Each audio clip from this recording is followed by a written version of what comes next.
Hallo Freunde, Grüße vom Grobi aus dem Wald. Ich wünsche euch und euren Familien, allen Buschkräftern, allen Outdoor-Fanatikern und jeden, der mich kennt, ein schönes, frohes Osterfest.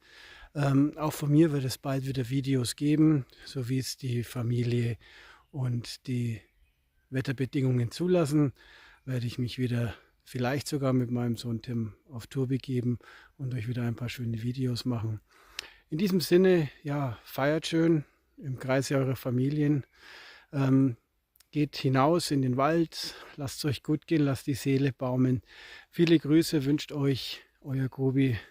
Wir sehen uns. Ciao.